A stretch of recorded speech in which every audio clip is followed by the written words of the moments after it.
Number 19, Party A says our military strength is excessive and leads to danger because the nations who oppose us do so because of the evil things we have done to them.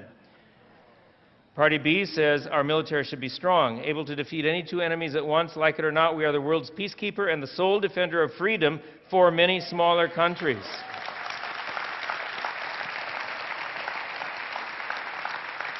Peace comes through strength. Now, let me mention something. Many of the things we buy today are shipped from overseas, from China, yes, but from many other countries.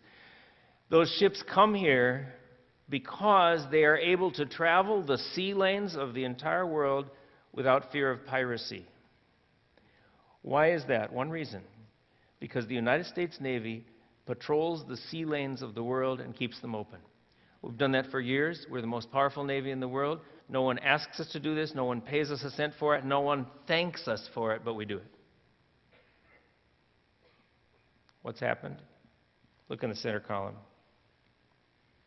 The U.S. Navy under President Reagan in 1988 had 588 ships. Right now, the U.S. Navy has 285 ships.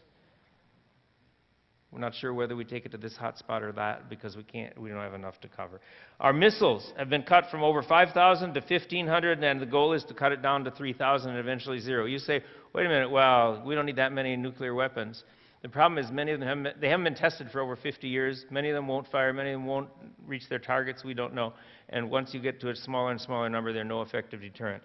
More than that, I put here anti-missile defense is canceled in Poland and the Czech Republic. Now, I've just got to have you imagine with me a map of the United States. On the west coast, we have Alaska and Hawaii, and if a missile comes to us from the west, we've got early warning system and anti-missile defenses that can shoot down a missile from Alaska and Hawaii, protect the whole west coast, including Chino Hills. But on the east coast, we've got nothing. You go over farther east and you get to Europe, and then in Eastern Europe we have Poland and the Czech Republic. And then beyond Poland and the Czech Republic is Russia and Iran. And President Bush recognized that. He negotiated with Poland and the Czech Republic an agreement to put missiles in Poland and the Czech Republic that are anti-missile defenses, that would shoot down missiles that would come to Poland or the Czech Republic or would come to Europe from Iran or Russia, or would defend us against missiles coming from there. But when President Obama took office in September of 2009, he canceled those agreements, and those anti-missile defenses in Poland and the Czech Republic were never deployed. I saw headlines translated from Polish and Czech newspapers saying, betrayed by the Americans. What that means is we've got no defenses until New York City or Miami.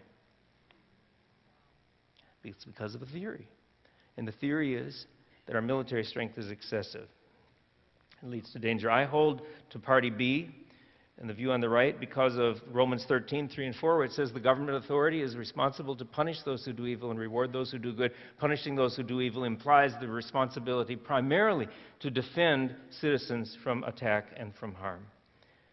Number 20, Party A, Israel should be condemned for Palestinian deaths caused when it is defending itself and should go back to its pre-1967 borders. Party A has had Israel's leaders scorned and insulted and snubbed and increasingly isolated in the world stage. Party B says Israel has a right to exist and defend itself within its current borders. Now let me show you on the screen what Israel looks like. This is Israel superimposed on the state of California. It's a lot smaller than California. Israel is basically about the size of Maricopa County in Arizona, where I live. Here is Israel, the light blue and the dark blue in its current boundaries. Our president said he'd like to see it go back to its pre-1967 borders. That would mean giving up the dark blue, including the West Bank here. And that would mean that Israel in that section is like between 8 and 9 miles wide, totally indefensible militarily. Is that a big deal? Yeah, because look at the world situation. Israel is surrounded by hostile Arab nations. Israel is a tiny little sliver of land there on the east coast of the Mediterranean. Israel is outnumbered by the surrounding Arab nations. It's outnumbered in size 288 to 1. It's outnumbered in population 36 to 1. Why is that important? It's because in Genesis 17, God says, says to Abraham, I will give to you and your offspring after you the land of your sojournings, all the land of Canaan for an everlasting possession, and I will be your God. I will be their God. And I've taught Bible interpretation for over 30 years. I could ask students this: how long is everlasting? It's a long time. But the policies of Party A will lead to Israel being isolated, abandoned, and probably attacked repeatedly.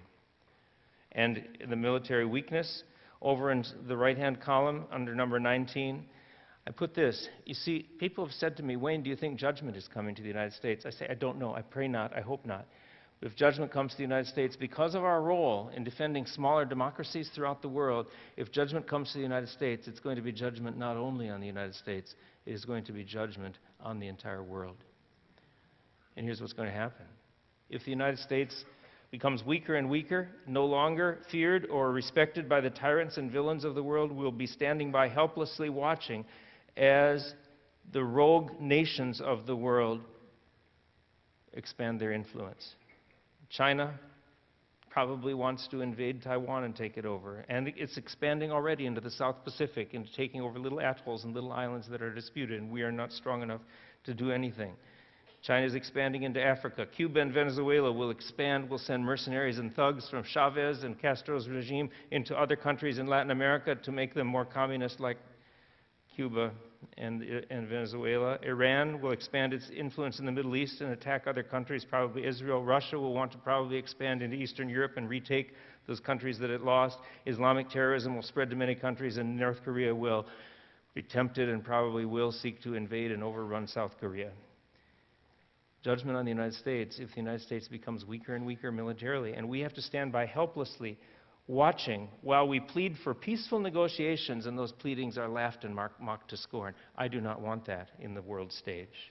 I do not want the light of freedom and democracy to be extinguished in nation after nation while the U.S. stands by unable to do anything. Finally, number 24. Party A thinks we should apologize for America.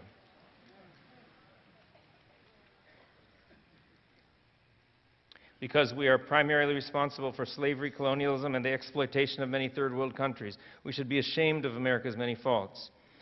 Party B says we should be proud of America. It's probably done more good for the world than any nation in the history of the earth. Although it has its faults are far outweighed by the good it has done for the world. America is the wealthiest and most powerful nation in the whole history of the world. But unlike all previous powerful nations and empires, America has used its power not to conquer other nations and be tyrants over them, but to protect them and defend their freedom from powerful aggressors, asking for no more land than the land to bury our dead who died preserving the freedom of other nations, as at Normandy or the American Cemetery in Cambridge, England, where I lived for 4 years. No. Here's what I'm going to do, what I've never done in my life before. I'm going to tell you which is Party A and which is Party B. The Democratic Party and President Obama are Party A. They represent a liberal view on these issues. These views are contrary to biblical moral teachings, and I cannot recommend that anyone would vote for President Obama or Democratic candidates. They are, to my mind, what Isaiah 10:1 says, woe to those who decree iniquitous decrees. What about Party B? Now look. Look, before I identify Party B, I want to say you might be a visitor here this morning, or you might be a Democrat, and you've voted Democrat all your life, and you're still not convinced, and you're going to vote Democrat. I want to say I don't want you to feel isolated or abandoned here in the congregation when everybody else is clapping. I will defend your freedom to disagree with me, because this is a free country, and I love the fact that it's a free country, and we can disagree. Okay? So, but I will say, here's the opening of the secret now. The Republican Party and Governor Romney represent Party B on this chart. No one comes to national leadership in either party without holding to these positions. These views of Party B are consistent with the Bible's moral teachings. Therefore, I recommend that every citizen vote for Governor Romney and Republican candidates generally.